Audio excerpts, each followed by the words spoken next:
1,00,000 మంది శివభక్తులతో కలిసి మహారుద్రాక్ష పూజలో పాల్గొనండి. వెంటనే కాల్ చేసి మీ పేరును నమోదు చేసుకోండి.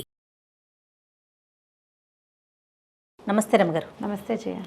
రమగారు, కర్మఫలం తప్పించుకోలేమా?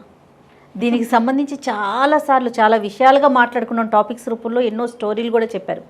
కానీ ఎన్ని చెప్పినా ఈ అనుమానం వస్తూనే ఉంటుందండి. నేను ఇక్కడ ఈ మంచి పని చేసా, ఆ మంచి పని చేసా, ఇన్ని దానాలు చేసా, ధర్మాలు చేసా, అయినా నేను ఈ కర్మను అనుభవించాల్సిందేనా అంటారు. అనుకుంటాం ఒక రకం. అబ్బా నేను ఇన్ని చేశాను కదా, కొంచెం అన్నా మైనస్ అయ్యే ఉంటుంది అనే ఆలోచన ఇంకొక రకం. అసలు ఈ రెండు సాధ్యమేనా? కర్మని అనుభవించాల్సిందే, అనుభవించే తీర్చుకోగలుగుతాం దాన్ని. మనకి పురాణాల్లో ఎన్ని కథలు కనపడతాయో అట్లా అనుభవించక తప్పదు. ఈ జన్మలో చేసినవేవో చిన్న చిన్న బాకీలు కూడా, చిన్న బాకీ కోసం కూడా పుట్టాల్సి వస్తాం. కాదు రమ్మగారు, కర్మని అనుభవించాల్సిందే అనుకుంటున్నాం కదా, అలాంటి నియమమే కనుక ఉంటే ఇంకా మంచి పనులకి ఎవరు ముందుకెళ్తారు? అవును, సత్కర్మలకి శుభ ఫలితాలు ఉంటాయి కదా. ఓకే, దుష్కర్మకి దుష్ట ఫలితం, సత్కర్మకి సత్ఫలితం. చాలా మంచి పని చేసావు, ఏవో కొన్ని పిచ్చి పనులు చేసావు. మంచి పనుల వల్ల మంచి ఇంట్లో పుడతావు, పిచ్చి పనుల వల్ల అనారోగ్యమో తెక్కో తింగరతనమో ఏమిటో వస్తాయి నీకు. మంచి పెళ్ళ ఉండదు, లేదా మంచి మొగుడు ఉండడు. కానీ బాగుండేది అల్లు నోట్లో సీన్లాగా ఏదో ఒకటి ఉంటుంది. కాదు రమ్మగారు, చాలా మంచి పనులు చేసామనుకోండి, ఆ కర్మలు కొంచెం డిడక్ట్ అయితే అవుతాయి, కొంచెం బాగుంటుంది కదా. అంటే అది ఎట్లా ఉంటుందంటే, ఇప్పుడు నేను ఇవాళ బియ్యం కడిగి పెట్టాను, ఇప్పుడే అన్నం అయిపోయినట్టుగా అయిపోదు. నేను ఇవాళ మంచి పనులు చేశాను కాబట్టి ఈ జన్మలో నేను అనుభవించవలసినటువంటి కష్టాలు తగ్గిపోతాయని భావించకూడదు, భావించలేం. ఇది అండర్లైన్ పాయింటేనా? 100%. పెద్ద గోతులో పడిపోకుండా, ఊబిలో పడిపోకుండా గోతులో పడి పైకి వస్తాం. అంత చిన్నదే తేడా ఉంటుంది జయ. అది చాలు కదా మానవ జీవితానికి, కాదంటారా? అలాగే ఇప్పుడు చూడు, యాక్సిడెంట్స్ నుంచి తప్పించుకుంటారా? చావు తప్పి కన్ను లొట్టపోయింది అనుకుంటాం. అవును, ఏ కాల్లో చేయో విరిగినా ప్రాణం ఉంది కదా అనుకుంటాం. కాల్లో ముళ్ళు గుచ్చుకుంటే దేవుడా నువ్వు ఎంత బంగారు కొండ వీరా, కంట్లో కూర్చోలేదు దాన్ని అని ఆ కనపడిన దేవుడిని మేము ఎద్దైపోతాం. తప్పించుకుంటున్న ప్రతివాడు వాడి కర్మ తప్పించుకోగలిగేంత మాత్రమే ఉంది. వాడు చచ్చిపోవాల్సింది లాస్ట్ మినిట్. అది చూడు, ఒకళ్ళ టికెట్ మీద ఇంకోళ్ళు ఎక్కుతారు, ఈ ట్రైన్ యాక్సిడెంట్ అవుతుంది, అసలు టికెట్ వాడి కిందే ఉంటాడు, వాడికి బతికే రోజు చచ్చే రోజు వచ్చిన వాడు ఏం చేస్తాడు? పోతూ పోతా టికెట్లు హక్కుని పోతాడు. ఇంకోడు ఏ టికెట్ లేకుండా ట్రైన్ ఎక్కుతాడు. ఎవరినో ఎక్కించడానికి వచ్చి కబుర్లు చెప్పడానికి కూర్చుని ముందుకెళ్ళి దిగుదానిలే అని దిగరు.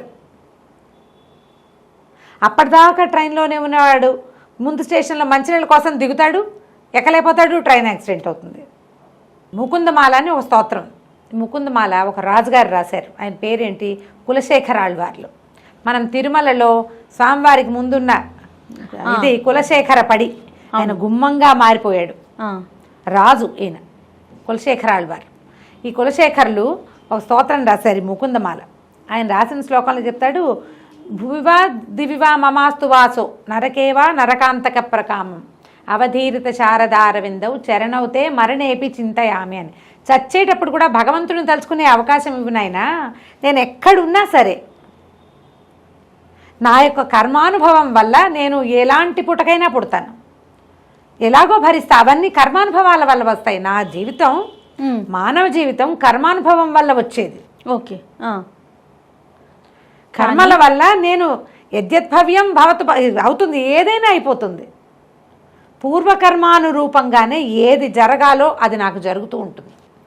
అయినా కూడా నేను భగవంతుణ్ణి వదిలిపెట్టకుండా, నీ పాదాలని వదిలిపెట్టని బుద్ధిని మాత్రం మరణించేటప్పుడు నువ్వే కావాలి నాకు.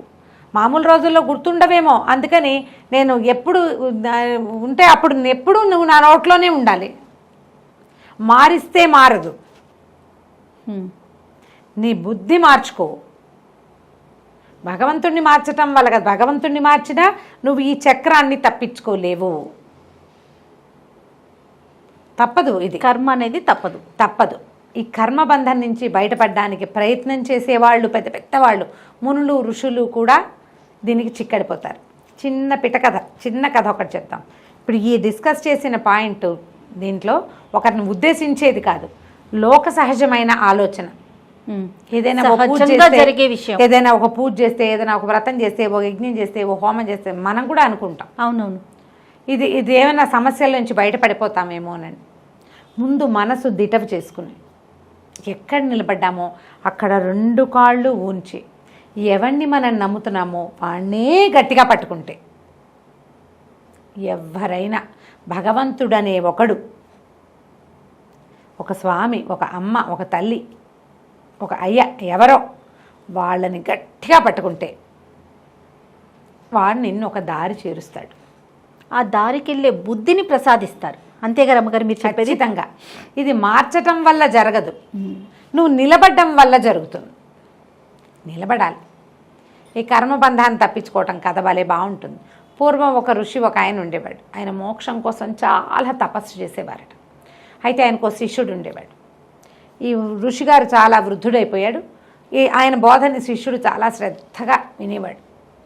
బాగా వృద్ధి అయిపోయిన తర్వాత ఒకనాడు చెప్పాడు, ఒరే నాయనా, నాకు మోక్షం ఈ జన్మలో దొరకదురా, నేను మళ్ళీ పుట్టాలి, మరి నేను ఇంకో జన్మెత్తాల్సి ఉంది అనగానే గోలు మరి ఏడ్చాడు గురువుగారు. అయ్యో ఇప్పుడే మీరు వెళ్ళిపోతారా, మళ్ళీ ఎక్కడ పుడతారో, మీరు ఎక్కడ పుడతారో నాకు ఎలా తెలుస్తుందంటే, ఓరు బాబు నువ్వు ఏడవకురా, నేను పంది జన్మ ఎత్తాల్సి ఉంది ఇప్పుడు, నాకు ఆఖరి జన్మ అది. నాకు అది నేను సమీపంలో నా యొక్క తపస్సు ఫలితంగా ఈ సమీపంలోనే ఒక ఎరుకలవాడు ఉంది, వాళ్ళలో ఒక ఎరుకలవాడి దగ్గర ఉన్న పెద్ద పందికి పుడతాను. అది పంది చూలుతో వస్తుంది. ఆ చూలు వచ్చాక దాంట్లో ఒక పిల్లగా పుడతా. నేనని గుర్తుకి నా ముఖం మీద ఒక బొల్లి మచ్చ ఉండేలాగా, బొల్లు ఒక కాళి అంటే నల్లగా ఉండే పంది పిల్లకి చిట్టి రంగు తేడా ఉంటుంది అనమాట, ఇంత తెల్ల మచ్చ ఉంటుంది. ఆ బొల్లు ఉన్న పంది పిల్లని చూసి ఆ పంది పిల్లని చంపేసి పుట్టగానే నాకు మరణం వచ్చేస్తే ముక్తి వచ్చేస్తుంది. పంది జన్మ కష్టం కదా, నాకు మరణం కావాలి, వెంటనే మరణిస్తే ఇక అంటే నేను ఏ క్రియలు చేయకుండానే మరణించేస్తే ఇక నాకు ఇవి నా వెంట పడకుండా ఉంటాయన్నాడు. గోరుమని ఏడ్చాడు శిష్యుడు. అయ్యో గురువుగారు, అసలు చంటి పిల్లని చంపటం ఏమిటి, తర్వాత ఏమో రెండోది గురువుని నేను ఎలా చంపుతానంటే నీకు ఏ పాపము అంటదు, నీకు ఆ వరం ఇస్తున్నాను నేను అని ఫలానా ఇల్లు ఫలానా సందులో అని చెప్పారు. గురువుగారు కాలం చేశారు. కాలం చేసిన గురువుగారు నిజంగానే ఏరుకలవాడలో ఒక ఏరుకలాయన ఇంట్లో ఒక పెద్ద పంది ఉంటే ఆ పందికి పుట్టబోయే ఒక సంతానంగా పుట్టబోతున్నాడు. ఈయనేం చేశాడు, ఆ ఏరుకలవాడకి వెళ్ళి ఆ శిష్యుడు అట్టిపోయి ఆ ఏరుకలవాడిని ఆశీర్వదించాడు. ఆయన చాలా సంతోషించాడు ఏరుకల అబ్బాయి. అయ్యో గురుగారు అటు నుంచి వెళ్తున్నాను. వాళ్ళకేమి రాగద్వేషాలు కులమతాలకి అతీతంగా ఉంటారు. ఋషి అంటే రాగద్వేషాలు వదిలేసిన వాడు కదా. ఆయన రోజు వచ్చి దీవిస్తుంటే వాడు సంతోషించాడు. సంతోషిస్తే ఓ రోజు అడిగాడు, అయ్యగారు ప్రతిరోజు నన్ను దీవిస్తున్నారు, మీ వల్ల మా పంది కూడా చక్కగా చూడు కట్టింది, బోళ్ళు పిల్లలు పుడతాయి, రేపొద్దున వాటిని అమ్ముకుంటే నాకు భుక్తి బాగా గడుస్తుంది, మీ ఆశీర్వాచన ఫలితము మీకేం చేసి పెట్టమంటారు అని అడిగాడు. ఈయన అన్నాడు, నేను ప్రత్యుపకారం ఏం కోరతాను రా నాయన, మీ పంది చూడు పంది అన్నావు కదా, అది పిల్లలు పుట్టాక ఆ పిల్లల్లోంచి ఒక్క పిల్లని నాకు ఇవ్వు, అది నాకు ఒక చిన్న క్రియ ఒకటి ఉంది, యజ్ఞక్రియ, అక్కడ బలి ఇవ్వడానికి యూజ్ అవుతుందని చెప్పాడు. కథలో పూర్వపరాలు ఆలోచించకండి, జస్ట్ కథే. అక్కడి నుంచి ఒప్పుకున్నాడు. ఆయన ఒప్పుకున్నాడు. చూడు పంది పిల్లల్ని కన్నది. కన్నాక ఒక తెల్ల చక్కగా చిట్టిగా గుణగుణలాడుతున్న పంది పిల్లల మధ్యలో మొహం మీద బొల్లున్న పంది పిల్ల కనపడింది. గుర్తించాడు ఈయన, ఈ పంది పిల్లే నాకు కావాలంటే సంతోషంగా ఇచ్చేసాడు. 30 పిల్లలు పుడతాయి పందికి, ఓ 4 పిల్లల్ని బయటికి తీసేస్తే ఏం అవ్వదు. ఓకే, 30 అండి పుడతాయి పిల్లలు చాలా పుడతాయి జయ, 10 నుంచి 12, 14 అలా పుడతాయి, ఎక్కువ పిల్లలు పుడతాయి. ఏటా కంటాయి పందులు. ఓకే, అయితే ఈ పంది పిల్లని తెస్తే ఆ పంది ఈయన కత్తి కూడా తెచ్చుకున్నాడు పాపం. తెచ్చుకున్నాక ఈ పంది పిల్ల జస్ట్ కూనని పుట్టినట్టు ఇచ్చేసాడు బయటికి. ఇచ్చేగానే అది చక్కగా గుణగుణలాడుతూ బుజ్జిగా చంటిది పసితనం ఎంత అందమైంది. పంది అయితే ఏమిటి, కుక్క అయితే ఏమిటి, పసిబిడ్డే భగవంతుడి స్వరూపం. ఈయనకి ఉసూరు అనిపించింది. కత్తి ఎత్తేసరికల్లా ఆ పంది పిల్ల మానస్వరంతో మాట్లాడుతూ, ఒరే నాయనా శిష్యుడా, నన్నేం చేయబోక, నన్నేం చేయకు, మరి నాకు జీవితం మీద ఆసక్తిగా ఉంది, శరీరం మీద ఆశ వచ్చేసింది, నన్ను తీసుకెళ్ళి మా అమ్మ దగ్గర వదిలేసేయి అంటే నిర్ఘాంతపోయాడు. అయ్యో గురువుగారు అదేంటండి అన్నాడు. ఏం చెయ్యను రా, పందిగా పుట్టాలని ఉంది, పుట్టాక మనకి దేహాభిమానం వదిలిపెట్టదు, పుట్టిన తర్వాత దేహాభిమానం వదలదు మన్ని. నాకు దేహాభిమానం వచ్చేసింది, ఎలా బతుకుతానో అలా బతికి దీని తర్వాతే ముక్తిని పొందుతాను. ఈయనేమనుకున్నాడు, ఈ పందిలాగా ఇంత జీవితము గడపకుండా శిష్యుడిని రెడీ చేసుకుని పుట్టగానే చటుక్కున ఎవరో ఒకరి చేతిలో మరణించేస్తే ముక్తి వస్తుంది అనుకున్నాడు. నువ్వు పందిగా పుట్టాలి అంటే బతకాలి అని కూడా ఉంటుంది. పుట్టడం ఒకటే ఆయనకు తెలిసింది ఆ రోజున.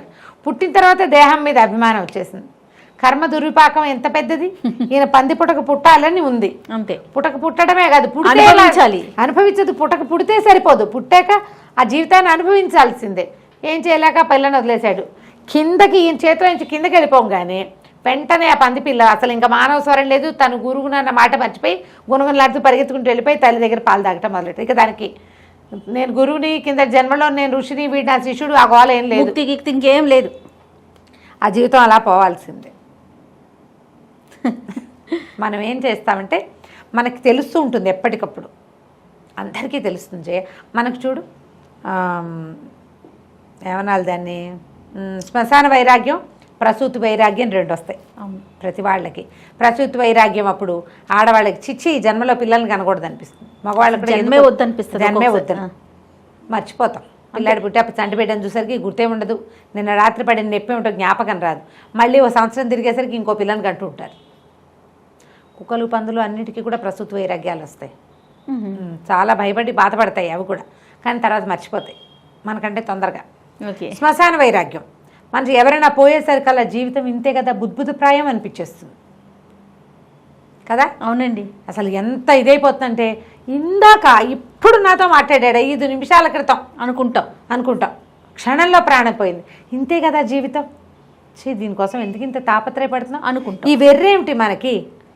అప్పుడు ఆ తీరా ఆయన ఎవరో పోయినాక వాళ్ళ అబ్బాయి రాలేదు, వాళ్ళ అమ్మాయి రాలేదు, వాళ్ళ తోడలు కొడుకుతో చేయించుకోవాల్సి వచ్చిందని, కానీ చిచి కోతి వెధవులు మన పిల్లలు ఎలా చేస్తారో, అసలు పిల్లల మీద దాచిపెట్టుకోకూడదు అని మొదటి పూట కొడుకుని చూడగానే గుర్రు అని లోపల కోపం వచ్చేస్తుంటుంది. చాలామందికి వస్తుంది, కొంతమంది గుర్తుపెట్టుకుంటారు, చాలామంది మర్చిపోతారు, వదిలేస్తాం ఇంకా దాన్ని. అయిందే ఓకే, అదే దిగులు వచ్చేస్తుంది. ఇంటికి వెళ్ళి స్నానం చేసి అన్నం తిని పడుకుని తెల్లారంగానే నిన్నటిది ఒక సంఘటనగా ఉంటుంది. నిన్నటి వైరాగ్యం సంఘటనాగత వైరాగ్యంగా పోతుంది. మనం మళ్ళీ మన ఇల్లు, మన మానవ సహజం అంటారు కదా రమ్మగారు, దేహాభిమానంలో పడిపోతాం. ఈ కర్మని జయించాలని, అయ్యో వీడేమి మంచి చేసుకోలేదు, వాడు ఏమీ చేయకపోవటం వల్ల కదా వీడికి ఇదంతా వచ్చింది, ఇలా ఉండాలి, అలా ఉండాలి, అలా చేయాలి, దానం చేయాలి, అది చేయాలి, వాళ్ళని అనిపించేస్తాయి. అప్పుడు ఆ శ్మశాన వైరాగ్యంలో మనకి మన కోసం మనం చూసుకోవాలి, కాశీ వెళ్ళొచ్చేసేయాలి, అలాంటివి కూడా వస్తాయి. తర్వాత మళ్ళీ టికెట్లు రేట్ ఎక్కువ ఉన్నాయని, అక్కడ జనం ఎక్కువ ఉన్నారని మానేస్తాం. మన కర్మానుభవం ఏదుందో అది ప్రవర్తిస్తూ ఉంటుంది. దేహాభిమానాన్ని వదిలిపెట్టుకోలేకపోతాం. మనకు తెలుసు ఇదంతా బంధమని, ఇది మనని పట్టి పీడిస్తోందని అప్పుడప్పుడు అర్థమవుతూనే ఉంటుంది. ఏమిటి నాకు ఈ వెర్రి అనిపిస్తుంది అయినా కూడా, కానీ ఉత్తర క్షణంలో మళ్ళీ ఈ దేహం మీద అభిమానం, ఈ జీవితం మీద అభిమానంతో ఈ కర్మబంధాన్ని తెంచుకోలేకపోతారు. కర్మలు చేస్తూ కూడా ఇళ్లల్లో ఉండి కూడా సన్యాసిగా బతికే వాళ్ళు చాలా తక్కువ మంది ఉంటారు. అది మనకి అంటకుండా ఉంచుకోలేకపోతాం.